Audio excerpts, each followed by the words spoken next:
Reste pas, Monsieur le député de Sanguinet. Merci, M. le Président. Dur réveil pour de nombreux travailleurs au Québec. Là, on découvre la teneur des amendements que le gouvernement a fait adopter par bâillon cette nuit. Enfoui dans 148 pages d'amendements, le gouvernement, dans la foulée de l'abolition des CLD, a forcé l'adoption de l'article 255.12 qui stipule, et je cite, « Aucun contrat de travail, aucune accréditation ou convention collective au sens du Code du travail liant un CLD ne lie une municipalité régionale de comté. » En somme, non seulement on met à la porte des travailleurs des CLD, mais pour ceux qui seront réembauchés, on leur enlève leur accréditation syndicale, leur convention collective, bref, leurs conditions de travail. Et tout ça par amendement dans un bâillon, donc sans aucune consultation. Sans aucun respect pour les travailleurs qui ont contribué au développement économique du Québec, j'aimerais savoir du ministre du Travail comment a-t-il pu laisser passer une entorse aussi flagrante à l'article 45 du Code du travail? Monsieur le ministre des Affaires municipales. D'abord, Monsieur le Président, il faut savoir ce que c'est qu'un CLD. Un CLD, c'est un organisme à but non lucratif qui est complètement indépendant et qui n'a aucun lien avec une municipalité locale ou régionale. Ce que le projet de loi 28 est venu faire, c'est de retirer l'obligation pour une municipalité régionale de comté de transiger avec l'organisme, qui est un organisme à but non lucratif et qui est en soi un employeur, pour lequel la municipalité régionale de comté n'a aucun élément de redevance ou de lien d'emploi, en disant, dorénavant, si vous souhaitez continuer à faire affaire avec un CLD, vous pourrez le faire, mais vous n'aurez pas l'obligation de le faire.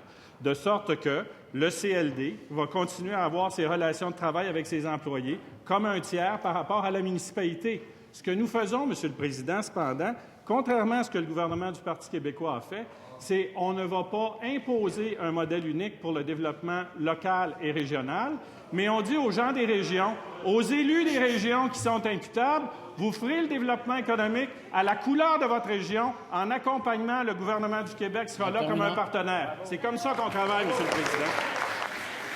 Première complémentaire, Monsieur le député de Sanguinet. Monsieur le Président, c'est le cas, pourquoi on a déposé un amendement? Les règles qui s'appliquent lors du transfert d'employés est un sujet litigieux qui a fait l'objet de nombreux débats et affrontements au Québec.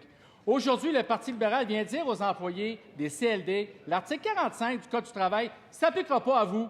Vous perdez votre accréditation, vos conventions collectives et vos conditions de travail. Comment le ministre du Travail peut-il vivre avec ça? Bravo. Monsieur le ministre des Affaires municipales. Monsieur le Président, le ministre du Travail n'a pas à vivre avec ça puisqu'il n'y a pas de transfert d'emploi. Le ministre du Travail n'a pas à vivre avec ça puisqu'il n'y a pas de transfert d'emploi. Mais ce que je dirais à mon collègue de Sanguinet, c'est de prendre connaissance du rapport du vérificateur général sur la performance des CLD au Québec, lui qui estime que c'était la plus belle invention depuis le pain tranché. Et on se rencontrera, Monsieur le Président, on se rendra compte, Monsieur le Président, en lisant ce rapport, qu'il y avait un budget de 3 fois le budget du fonds d'investissement qui était utilisé. Et savez-vous quoi? On a utilisé des fonds du Fonds local d'investissement pour payer encore plus de frais de gestion. Alors, il n'y a pas de leçon à recevoir des CLD, Monsieur le Président. Deuxième complémentaire, Monsieur le député de Sanguinet. Monsieur le Président, on attaque les CLD. J'aimerais ça qu'il y ait dans les régions parler des CLD. Ils verraient que les gens y tiennent. Après le projet de loi 3 qui brisait les contrats de travail dûment négociés, le gouvernement vient encore une fois s'en prendre aux travailleurs du Québec. Et le gouvernement n'a même pas eu le courage d'y rencontrer. J'en appelle au ministre du Travail. C'est lui que je veux entendre. Qu'est-ce qu'il va faire pour défendre les travailleurs du Québec?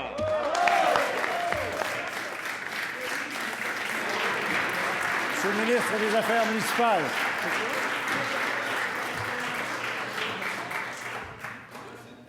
Monsieur le Président, je n'ai pas attendu l'invitation du député de Sanguinet pour aller dans les régions du Québec. J'ai fait les Îles-de-la-Madeleine, la Gaspésie, l'Abitibi, l'Outaouais. Je pense que j'en oublie, là, j'en ai fait quelques autres. Et partout, on a parlé justement de la nouvelle gouvernance régionale. Et partout où on a parlé de la gouvernance régionale, les élus, qui sont les gens imputables, en qui nous, on a confiance. Je ne comprends pas pourquoi vous n'avez pas confiance dans les élus locaux et régionaux. Eux ont dit, on va choisir notre propre modèle de développement. Dans certains cas, on va maintenir le CLD s'il était performant, mais s'il ne l'était pas, on ne prendra pas le modèle du goulag, on va s'en faire un à nous qui est respectueux de nos régions et pour lequel nous, on sera responsables et redevables. C'est ça la diversité au Québec, M. le Président.